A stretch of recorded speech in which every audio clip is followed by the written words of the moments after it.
I would like to do this. The most important thing in communication is hear what is not being said. And I didn't know how it will look like, so I just wrote it down, in a mirror fashion as well. But also, as my NLP trainer would say, it's not about what it's really about, is it? Having said that, I still remember my mom and her words when she said, you know what, darling, words can be really confusing sometimes. And you need to simply speak up and open your mind, speak openly and directly. Well, my mom said she will join me, but she couldn't work out technology, so I am allowed to say it out loud now. After almost 40 years of my existence, I can now say that it was a bit of an ill advice, knowing that I was born a woman, and I still am one. But going back to Peter Drucker's quote, let me work with that concept for a moment. So communication. Communication between men and a woman. Communication. Okay, this is a tough one, isn't it? I am a woman. I am a woman. I am a confident, liberated, independent woman. Isn't that what you taught me, Tamsin? Well, I think I'm forgetting myself and digressing to completely different exercise. If you want to know more, just talk to Tamsin. She will tell you more. So we've already established that I'm a woman, hopefully. So you have to believe my word, because I'm not going to be, flashing my boobs just to prove the point. I will, however, instead show you my bra, my pink, funky bra that I normally wear only on biggest occasions. But now with the lockdown, I can do whatever I want. And here we go. Here we go. So do you believe that I am a woman? Okay, let's get it done and dusted with.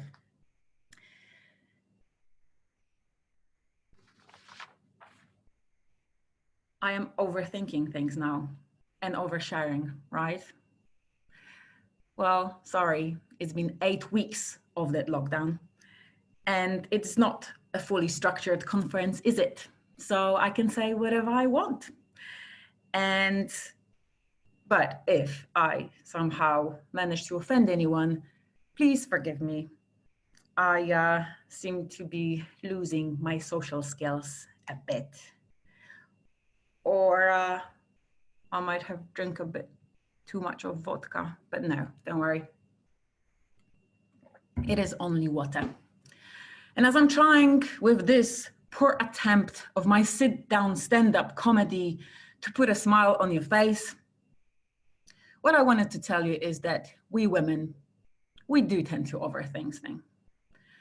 And men on the other side, on the other hand, they do tend to underthink. But women, we never stop thinking. I bet that Tamsin, sorry, I keep calling you out, she's now thinking, oh my goodness, why did she have to mention me? What if people are going to contact me now and demand some training or tell me more? I'm not ready for it. Or Gemma, for example, might be thinking, I wonder what she did get that bra on. I'll better ping her after the speech. We are thinking a lot and we cannot help it. But you know what? Stick with me and maybe I'll tell you a bit more and make some point that is valid remembering later on. So my fellow females, I must admit, and I have to put it on the record, that throughout my lifespan, I have learned one thing, that somehow men do get their needs met easier and quicker than we do, don't you think? How many women here would agree with that statement? Just raise your hand. And it will be impossible because I cannot see half of you, so thank you. Perfect, at least 2. Oh, 3, 4, and I'm assuming that all women in here, I'm guessing only, would do the same. So yes, if a guy has a need, he will focus on it, go and get it, get over with, pursue, and move on to the next thing. He doesn't feel worried or guilty about it, right? Such way of thinking is simply beautiful way to go through life. And such way of thinking was beautifully captured by an extraordinary keynote speaker I've discovered recently, thanks to my friend. Her name is Connie Podesta, and she rightfully described herself on her website as an experience just waiting to happen. So before I proceed with my tailored example of why I admire men so much, I simply must share with you a part of Connie's magnificent bio. So let me read it out quickly, so you can at least learn new vocabulary today, if nothing else. Connie Podesta is a game-changing, ideas-generating ball of fire whose rare blend of humor, substance, style, and personality have made her one of the most memorable, in-demand speakers in the world today. Comedienne, human behaviors expert, and what we all could use now and then, especially during COVID-19 crisis, a therapist. This, ladies and gentlemen, how I would love to be introduced on the big, big stage, in case the event in person still be possible in the future, or next time at the virtual meeting like this. Ta-da! And no, it is not the end. As you can see, there is still 10 minutes left and I need to fill it with something. I promise that I will make you laugh or at least put a smile on your face, and that's what I'm planning to do. So here we go. Paul, Richard, I believe you are the only gentleman in this room, in this call. So for a moment, just pretend that you're my husband, all right? You lucky buggers, eh? Your name doesn't need to be James, so don't worry about it. And no, you also don't need to wear this funky underwear when you're working from home with me, but you know, this is your personal choice. So imagine this scenario. We are going on the trip. It's an out of the blue, unexpected trip.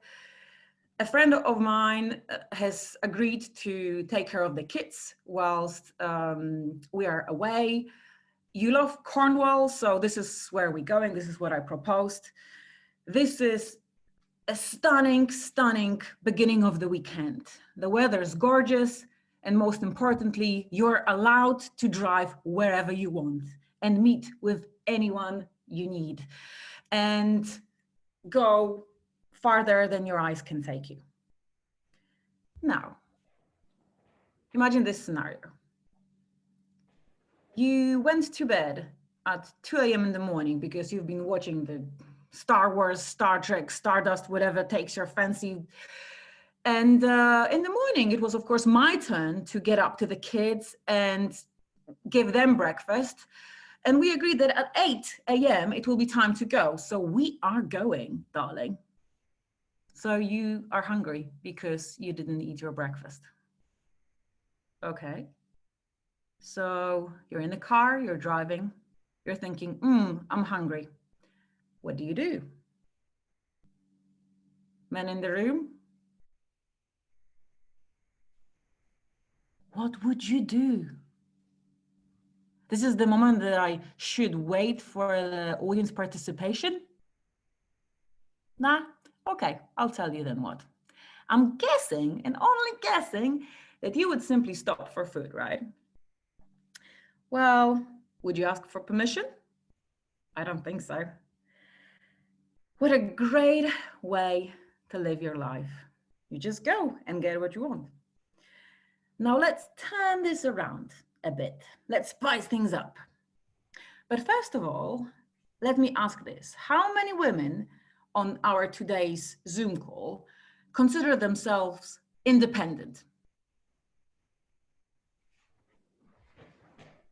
Perfect. A few, thank you very much. Well, some of you know me, so I'm quite an independent person as well. However, women, we have come so far professionally.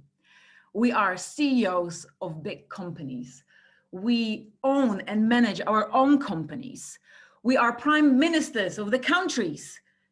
And some of us are really simply better leaders than guys out there, but shh, this is our secret.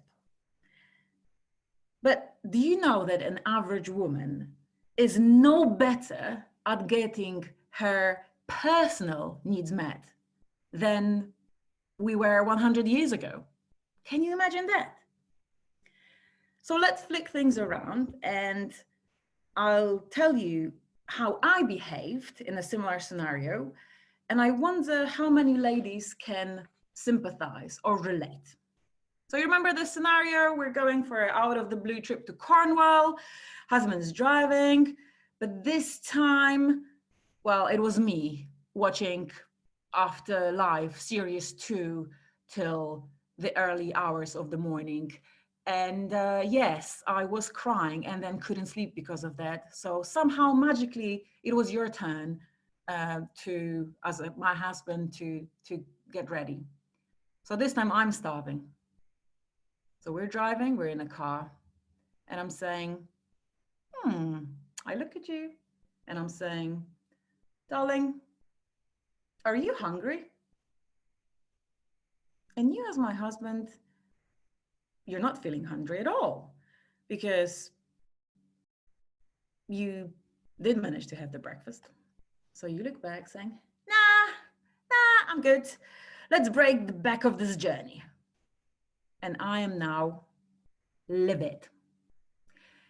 Do you know, however, that an average woman, if she has a personal need, she puts it in the form of a question instead of a statement? How many women would be so direct to say, James, I'm hungry, the services are over there, pull up or stop, we're going to get some food?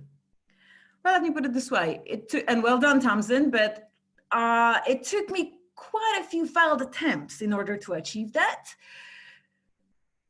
And that was quite sad, I would say. It's so much better to be a direct person.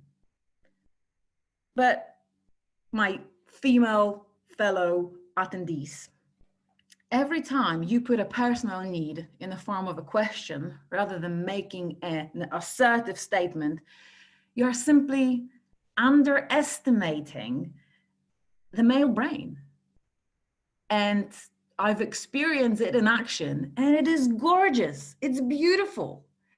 It's an awesome piece of biological equipment. And no, just don't go into the naughty area, that too, but let's not for today. But I would compare a male brain to a computer. And if you download a software to the computer, it operates in zeros and ones, in black and white. And if you ask the computer, darling, are you hungry? And he will not be looking for food, or he will not be looking for any hidden messages. He will say, well, yes, no, choose one, no. He will continue driving, and you will wave your food and your hunger goodbye. And then you think, okay, he doesn't love me, does he? And I was thinking, what a bastard. I'll show you, I'll teach you a lesson. And what did I do, my dearest Zoom call audience? What did I give him?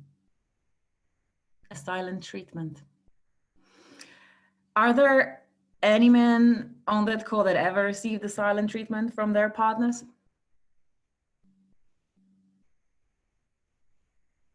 I would hope so. Not an effective technique though, is it? So when I was not talking, my husband was having an amazing time. He put my favorite song on the radio, put the volume up, and was probably thinking, what a wonderful trip. What an amazing woman I'm married to. She thinks about everything and she makes this silence between us so comfortable. Isn't that amazing? Whilst I'm just biting my lips and clenching my fists. So after an hour, I say, really, James? Really? And he looks at me and says, what's wrong? What's wrong? Hence, I do wonder, is there a way for us to improve our communication skills, most importantly, so we avoid the stigma of women overthinking and men underthinking, and both sides will get our needs met? Oh, yes, please. But how, you may ask? How about we start with implementing Dan Oswald's view about competent communication? And I have put it somewhere here, difficult to find it. I've got it. We need to make our conversations, regardless of gender, hot ones. Hot how? Well, we should strive for honesty, openness,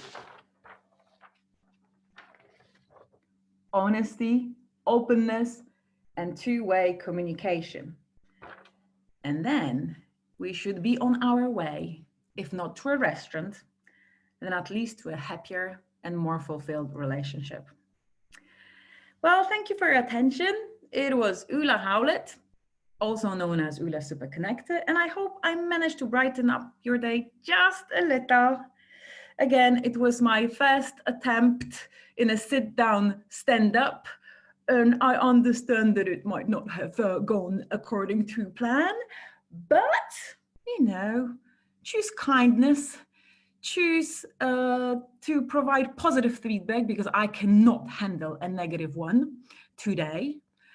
And thank you very much for joining me, and enjoy the rest of the unconference if you decide to preview other sessions, and have a meaningful rest of the week.